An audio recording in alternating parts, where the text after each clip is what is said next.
शरदचंद्र पवार पक्षाचे अध्यक्ष ज्येष्ठ नेते जगन्नाथ बापू शेवाळे, आमचे दुसरे ज्येष्ठ नेते माननीय दिलीप भाऊ डबडाले साहेब, माऊली शेठ खंडागळे आणि तात्या मेहेर, किशोर शेठ दांगड, तालुक्याचे अध्यक्ष तुषार भाऊ थोरात, अनंतराव चौगुले, प्रमोद गोतारणे, अशोकदादा घोलप, शिवाजीदादा खैरे, शरदराव लेंडे, अंकुश शेठ आंबले, मोहित धमाले, अनिल तांबे, गुलाब पारखे, शरदअण्णा चौधरी, गुलाम नबी नकी शेख, सीताराम खिलारी, जयवंत गोडके, सुनील मेहर, काबा गागरे, तुळशीराम भोईर, बाबासाहेब परदेशी, सईद पटेल, समीर भगत, भास्कर गाडगे, मोहन बांगर, बाजीराव ढोले, मंगेश काकडे, राहुल सुकाळे, चंद्रकांत डोके, सुनील पवार, सुरेखाताई वेठेकर, अर्चनाताई भुजबळ, ज्योत्स्नाताई महाबरे, सोनलताई शेटे, अंकिताताई गोसावी, सुरेखाताई मुंडे, अशोकराव सोनवणे, शेखर गणेशकर, सौरभ डोके, संदीप ताजने, शैलेश मस्के, विनायक गोसावी, विशाल बनकर, अभप पानसरे, मयूर गुंजाळ, नंदूभाऊ शेरकर. या निवडणुकीत ज्यांनी माघार घेतली ते माऊली शेठ खंडागळे, काबा शेठ गागरे, निलेश भुजबळ, जुबेर शेख, योगेश तोडकरी, भास्कर पाडेकर, आप पक्षाचे उपस्थित असणारे सलीम इनामदार, प्रकाश रामखेडे, सुनील खिलारी, संजय चव्हाण, सोहेल गोलंदाज, आपल्या राष्ट्रवादी शरदचंद्र पवार पक्षाचे, शिवसेनेचे आणि काँग्रेस पक्षाचे आणि आप पक्षाचे आणि इतर सर्व मित्र पक्षाचे सर्व पदाधिकारी आणि बंधू भगिनी. खरं म्हणजे इथं येऊन मी सभा घेण्याची काही आवश्यकता नव्हती.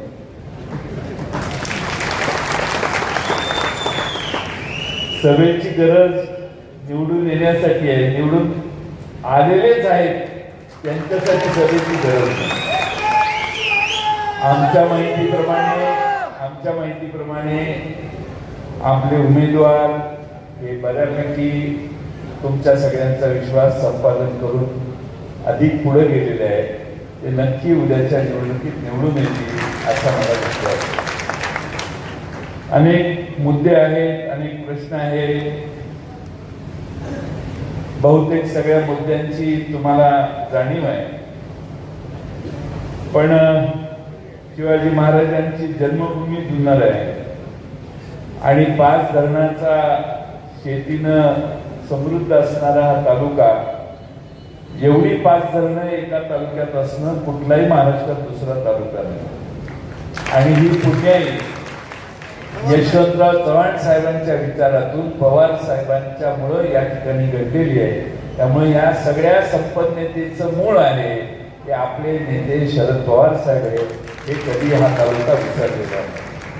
आणि म्हणून आपण नेहमीच या सर्व धरणाची निर्मिती ज्यांनी केली त्या सर्वांना आणि विशेषतः पवार साहेबांना नेहमीच मानत आलो. या मतदारसंघात जेव्हा जेव्हा पवार साहेबांनी हाक दिली तेव्हा तेव्हा हा मतदारसंघ पवार साहेबांच्या मदतीला उभा टाकला. काल परवा लोकसभेच्या निवडणुका झाल्या आणि आपण 51,000चं मताधिक्य या मतदारसंघातून अमोल कोल्हे साहेबांना. आमच्या पक्षाकडे यंदा सगळ्यांनीच उमेदवारी मागितल्या होत्या. आज जे समोर उभे आहेत त्यातल्या 2 जणांनी आमच्याकडे उमेदवारी मागितलेल्या आणि ते सांगायचे पवार साहेबांचा आशीर्वाद असल्याशिवाय आम्ही निवडून येत नाही, म्हणून आम्ही तुमच्याकडे उमेदवारी मागतो. हे नक्की आहे की पवार साहेबांचा आशीर्वाद असल्याशिवाय जुन्नरला विधानसभा निवडणूक लढवता येत नाही, विजयी होता येत नाही. तो आशीर्वाद आता आपल्या शेरकर साहेबांच्या मागे आज उभा आहे.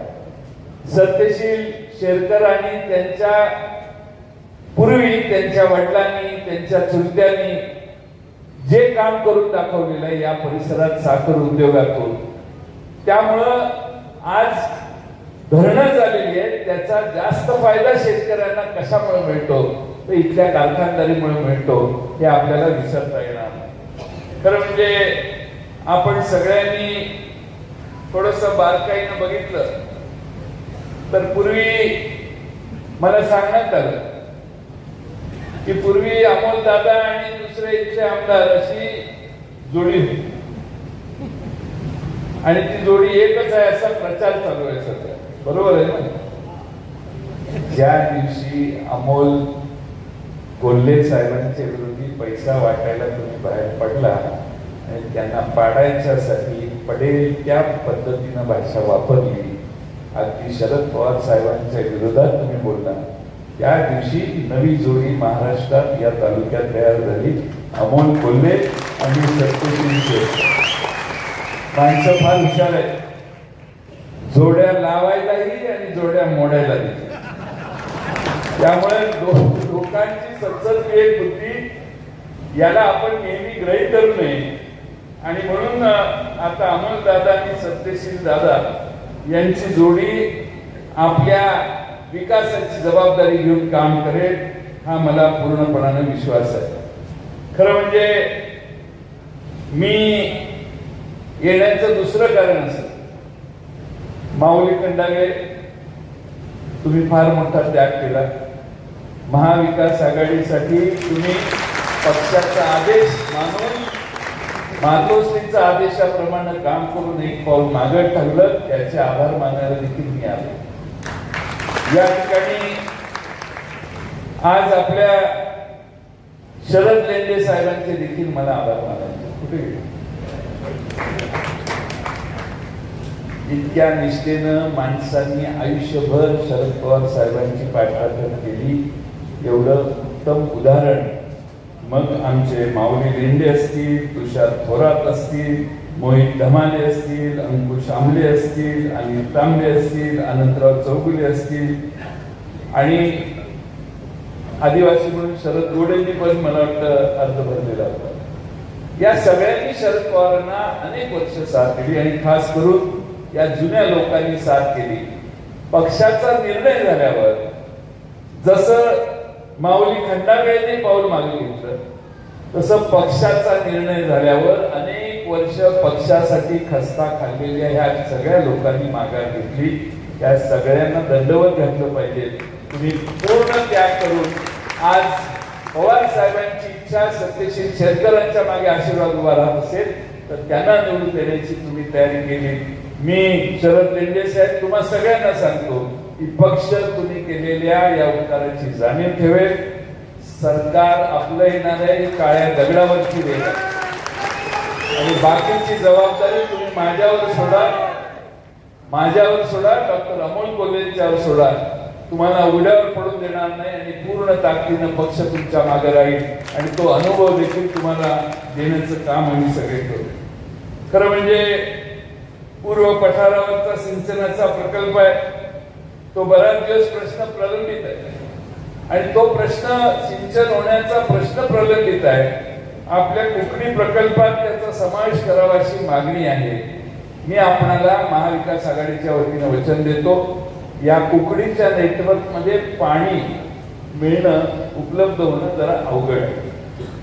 त्यासाठी वळण बंधारे या सगळ्या खोऱ्यामध्ये अतिरिक्त पाणी जे पश्चिमेकडे जात आहे ते वळवून आणणे आणि त्याचा हिशेब करून तुम्हाला पाण्याची उपलब्धी पठारावर करून देण्याची जबाबदारी मी स्वतः घेतो. तुम्ही काही चिंता करू. शेरकर साहेब विधानसभेत गेल्यावर या प्रकल्पात तिथं पाण्याचं जे वाटप होतं त्या पाण्याच्या विस्तार वाटपाचा देखील सत्यशील दादा पूर्ण ताकदीनं तुमच्यासाठी काम करतील. या मतदारसंघावर अन्याय होऊन पुढं पाणी जाईल हे डोक्यातनं तुम्ही काढा. सत्यशील दादा तुम्हा सगळ्यांना आणि पुढच्याही भागात आपल्याला न्याय सगळ्यांनाच द्यायचा आहे. कुणाचं पाणी अडवणे आणि कुणाचं सोडणे हा विषय नाही, पण या भागात ज्या भागाने मोठं योगदान पाण्यासाठी केलंय त्या भागाला देखील पाणी उपलब्ध करून देण्यासाठी वळण बंधारे बांधून आपण अतिरिक्त पाणी या खोऱ्यात आणून अगदी कुकडीच्या नेटवर्क मध्ये जे पाणी कमी पडतंय ते वाढवण्यासाठी देखील काल परवा मी करमाळ्याला गेलो होतो. परवाच करमाळ्याला सभा झाली. तिथं मांगीच्या तलावात पाणी पोचत नाही, हा तिथला कायमचा त्यांचा प्रश्न आहे.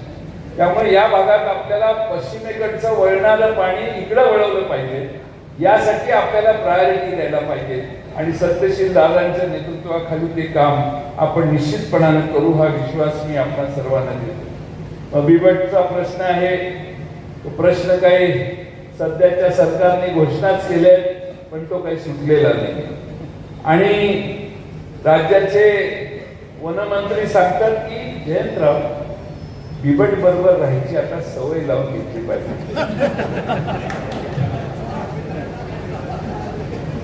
आमचे सगळे बिबटे गेले निघून, म्हटलं आता काही सवय लावायची काय गरज नाही. बिबट बरोबर सवय लावून घेतली पाहिजे असं फॉरेस्ट डिपार्टमेंट सांगतं.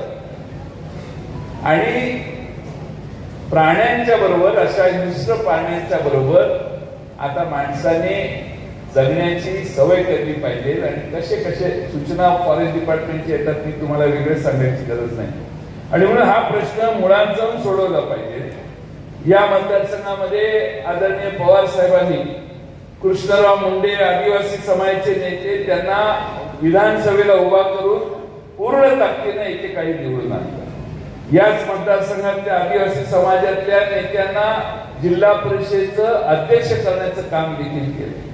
त्यामुळे इथं सर्व समाजांना बरोबर घेऊन जाण्याचं काम आदरणीय पवार साहेबांनी अतिशय प्रभावीपणाने केलंय. हे मित्रांनो आपल्याला विसरता येणार. प्रश्न अनेक आहे. महागाई हा एक नंबरचा प्रश्न आहे. तुमच्या खिशात या दिवाळीला किती कोशिश लागली मी वेगळं सांगायची गरज नाही. ही महागाई कशामुळं, तर भारतीय जनता पक्ष आणि त्यांच्या मित्र पक्षांमुळं हे आता महाराष्ट्रात नाही, देशात आता सगळ्या लोकांना कळलं. माझी आपल्याला विनंती आहे की मागची दिवाळी आमच्या आया बहिणींना विचार, जर 20,000 रुपयात झाली असेल तर यावेळी 30,000 रुपये खर्च झाले तरी मनासारखी दिवाळी झाली नाही, एवढी महागाई आहे. तेलाचा डबा 500 रुपयाने वाढला, सगळ्या वस्तू महागल्या. घर कसं चालवायचं हे महाराष्ट्रातल्या प्रत्येकाच्या समोरची समस्या या दिवाळीत होती. महागाई कमी का काय याच्यावर जीएसटी लावला. 28% जीएसटी गेला. 28% जीएसटी गेल्यामुळं साध्या गोष्टी महाग झाल्या. 2 चाकी खरेदी करायला गेला तर 28% तुम्हाला कर भरावा लागतो. पण हेलिकॉप्टर खरेदी करायला गेले जगन्नाथ शेवाळे चुकून, तर जगन्नाथ शेवाळेंना 5%. 2 चाकी खरेदी करायला 28%, पण श्रीमंत माणसाला कर भरायचा असेल त्याचा प्रसंग येतो त्यावेळी त्याला 5% कर. ही या देशातली चुकीची राजनीती, चुकीची अर्थनीती, याला आपल्याला उत्तर देण्याची गरज आहे. आज महाराष्ट्रामध्ये प्रचंड मोठ्या प्रमाणात आपल्या सगळ्यांकडून कर गोळा केला जातो. तुम्हाला माहिती आहे की नाही माहित नाही, मध्ये आकडे प्रकाशित झाले मागच्या एका महिन्यात 30,000 कोटी रुपये एका महिन्याला महाराष्ट्र कर भरतो. दुसऱ्या राज्यांचे आकडे बघितले तर 11,000, 8,000, 6,000, 7,000, 9,000. एकटाच महाराष्ट्र असा आहे की जो 30,000 कोटी रुपये सरकारी तिजोरीत भरतो दर महिन्याला, केंद्र आणि राज्य सरकारच्या मिळून. आणि त्यामुळं आम्ही आमच्या महाराष्ट्रात एवढा कर देत असताना महाराष्ट्राकडे आमचं सरकार होतं त्यावेळी दुसरेपणाची वागणूक देणारं दिल्लीत बसलेलं सरकार हे आजही महाराष्ट्राला दुजेपणाची वागणूक देते. हे मित्रांनो विसरू नका. अनेक प्रकल्प गुजरातला गेले, तुम्ही हे सगळं ऐकले. 17 प्रकल्प महाराष्ट्राच्या बाहेर गेले. टॉक्सकॉनचा प्रकल्प गेला. मी विधानसभेत विचारलं सरकारला, अरे असं कसं करताय? एकनाथ शिंदे म्हणजे जयंतराव, कालच मी मुख्य पंतप्रधान आमचे नरेंद्र मोदी साहेबांना भेटून आलो आणि मोदी साहेबांनी मला सांगितलेलं आहे की तुम्ही काही चिंता करू नका, ह्याच्यापेक्षा मोठा प्रकल्प आम्ही तुम्हाला देऊ. म्हटलं कधी?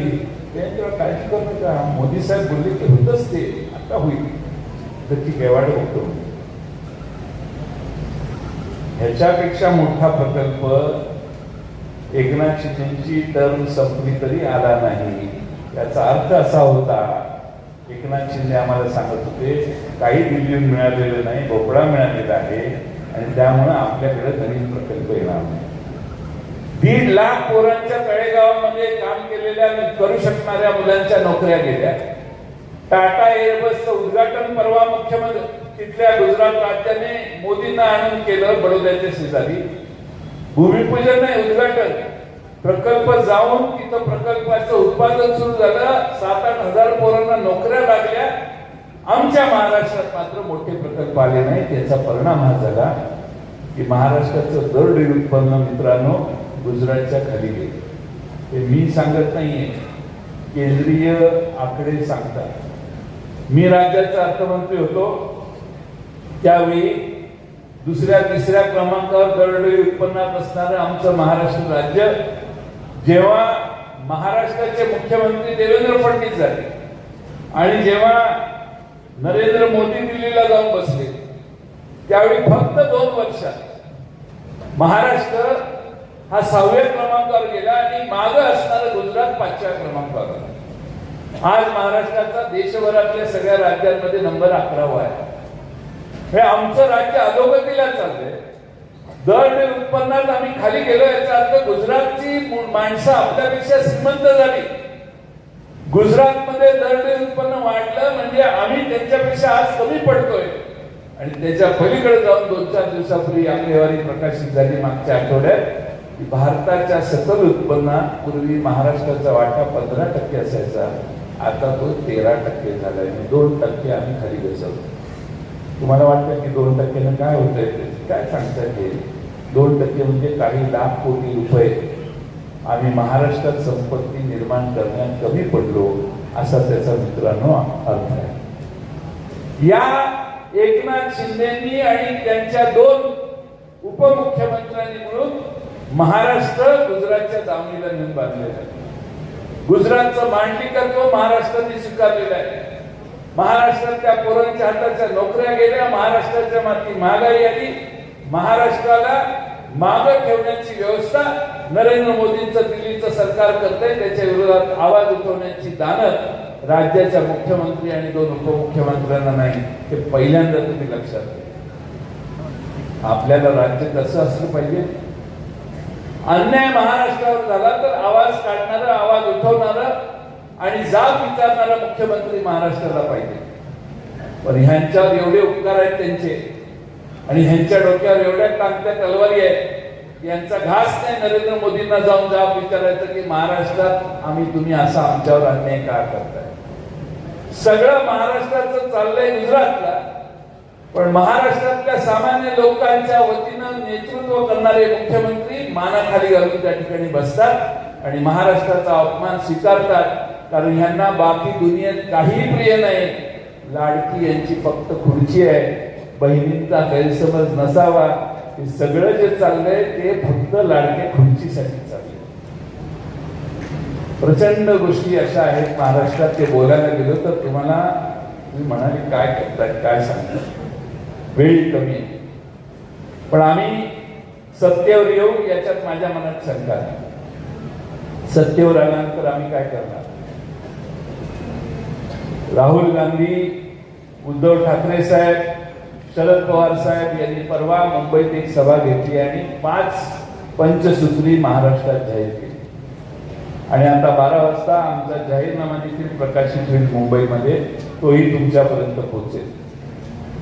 पंचसूत्री जाहीर करताना त्यातला एक मुद्दा आहे की आम्ही महालक्ष्मी योजना आणली.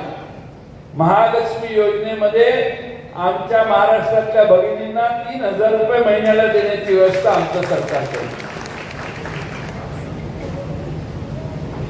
इथल्या पुरुषांना आनंदाची बातमी देतो. बायको माहेरी जायला लागली, बहीण सासरी जायला लागली, आई गावावरून कुठं प्रवास करायला लागली तर तिला इथनं पुढं एसटीचा तिकीट करावं लागणार नाही. मोफत महिलांना महाराष्ट्रात प्रवास आमचं सरकार निवडून आल्यावर देणार. शेतकऱ्यांची उद्धव ठाकरे साहेबांनी 19 साली सत्तेत आल्या उद्धव ठाकरे साहेबांनी आग्रह केला आणि महाराष्ट्रात शेतकऱ्यांची कर्जमाफी आपण केली. आमच्या लोकसेवेच्या पंचसूत्रीमध्ये आमचा 3रा मुद्दा आहे की आम्ही सत्तेत आल्या महाराष्ट्रात पुन्हा एकदा शेतकऱ्यांची कर्जमाफी देण्याची व्यवस्था केली. आता हे आम्ही जाहीर केल्यानंतर देवेंद्र फडणवीस फिरून सांगतायत की नाही आम्ही पण देणार. आम्ही जाहीर केल्यावर तुम्ही कसं काय जाहीर करू शकता? आमचं सरकार येणार आहे, त्यामुळे आम्हालाच ती कर्जमाफी द्यावी लागेल आणि त्यासाठी देखील महाराष्ट्रातल्या शेतकऱ्यांना दिलासा देण्याची मानसिकता ही आमची सगळ्यांची आहे. युवकांच्या बेरोजगारासाठी 4,000 रुपये महिना बेरोजगार भत्ता आणि सगळ्यात महत्वाचं म्हणजे जातनिहाय जनगणना आमचं सरकार आल्यावर आम्ही करणार आहे. जातनिहाय जनगणना ज्यावेळी होईल ना त्यावेळी लहान लहान छोट्या छोट्या समाजाची महाराष्ट्रात लोकसंख्या किती आहे त्या सगळ्यांना महाराष्ट्राच्या तिजोरीतून त्यांचा योग्य वाटा, मिळणाऱ्या नोकऱ्यांच्या मध्ये त्यांच्या वाट्याची योग्य अशी संधी आणि महाराष्ट्राच्या विकासात त्याचा तेवढाच सहभाग ठेवण्याचं काम हे आपलं सरकार भविष्य काळात करेल. जाती जातीमध्ये वाद तणाव सगळे महाराष्ट्रातले बंद होतील आणि त्यासाठी 50% वर आरक्षण देण्याची कल्पना आम्ही सगळे मान्य करतो. मला हे कळत नाही की नरेंद्र मोदी साहेब 50% आरक्षणाची मर्यादा वाढवायला का घाबरतात? त्याला काय अडचण? मला असं वाटतंय की 50% आरक्षण मर्यादा वाढवली नाही की जाती जातीमध्ये वाद कायम चालू राहतील आणि त्याच्या विरोधात आवाज उठवण्याचं काम आमचं उद्या येणारं नवीन सरकार करेल आणि केंद्र सरकारला ही 50% आरक्षण मर्यादा हटवण्यासाठी आमचं सरकार प्रयत्न करेल हा विश्वास तुम्हा सर्वांना आम्ही या ठिकाणी देतो. आज या निमित्ताने आपणा सर्वांना माझी जाताना विनंती आहे की या ठिकाणी छत्रपती शिवाजी महाराजांच्या भूमीमध्ये छत्रपती शिवाजी महाराजांचा इतिहास बदलणाऱ्यांना काय प्रायश्चित्त आपण देणार याचा पुढच्या 8 दिवसात तुम्ही विचार केला पाहिजे. परवा अमित शहा आमच्या भागात आले. अमित शहा म्हणजे रामदास स्वामींनी सगळ्या युवकांना संघटित केलं आणि छत्रपती शिवाजी महाराजांना बळ दिलं. असं काय झालं का? रामदास स्वामींचं त्यांचं स्थान आहे, आमचं काय त्याच्याबद्दल मत नाही. पण छत्रपती शिवाजी महाराजांच्या मागे रामदास स्वामींनी ताकद उभी केली आणि मग छत्रपती महाराज सुरू झाले आणि त्यांनी रणांगण मारलं. हा चुकीचा नरेटिव्ह महाराष्ट्रात निर्माण करण्याचं काम आणि छत्रपती शिवाजी महाराजांचं महत्व कमी करण्याचं काम जर कोणी करत असेल तर हा महाराष्ट्र ते खपवून घेणार. मी मगाशी तुम्हाला गुजरातचं उदाहरण दिलं. लहानपणापासून आपण सगळे शाळेत वाचतोय छत्रपती शिवाजी महाराजांनी 2दा सुरुवात जोडली. पुस्तकात लहानपणी आम्ही ऐकले वाचले. सगळ्या इतिहासकारांनी हेच लिहिलंय. कुठल्याही इतिहासकारांनी असं लिहिलं नाही दांगट साहेब छत्रपती शिवाजी महाराज फिरायला सुरतेला गेले, 4 दिवस तिकडे मुक्काम केला आणि मागे आले, असं कुठल्याही इतिहासात नोंद नाही. ब्रिटिशांनी देखील अशी नोंद केली. छत्रपती शिवाजी महाराजांनी सुरतेवर हल्ला केला, सुरत लुटली, एकदा नाही 2दा लुटली. पण देवेंद्र फडणवीस सांगायला लागले छत्रपती शिवाजी महाराजांनी सुरत लुटली हे चुकीचं बोलू नका. छत्रपती शिवाजी महाराज सुरतेला गेले, सुरतेवर त्यांनी हल्ला केला, सुरत लुटली हे बोलू नका. का? अमित शहाना वाईट वाटेल. तिकडं आमच्या मराठी मुलगाच्या राजाने जाऊन हल्ला केला, त्यांची लूट केली, अमित शहाना वाईट वाटेल, नरेंद्र मोदींना वाईट वाटेल. अरे किती त्या गुजरातच्या पायावर पडून लोडन घेऊन तुम्ही त्यांना मस्का मारता, ह्याला काही मर्यादा ठेवा. ह्याच्या पलीकडे जाऊन सांगतो, मालवणला पुतळा उभा केला महाराजांचा, मोदी साहेबांनी उद्घाटन केलं. 8 महिन्यात तो पुतळा कोसळला. छत्रपती शिवाजी महाराजांचा स्वाभिमान नसणारा महाराष्ट्रात एकही माणूस नाही. काय कोसळला? एकनाथ शिंदे म्हणतात वाऱ्यामुळं फार स्पीडनं जोरात वारं होतं म्हणून वाऱ्यामुळे कोसळला. दुसऱ्या दिवशी गेलो बघायला काय झालं. एक नारळाचं झाड पडलं नाही, एक आंबा पडला नाही, आंब्याचं झाड पडलं नाही.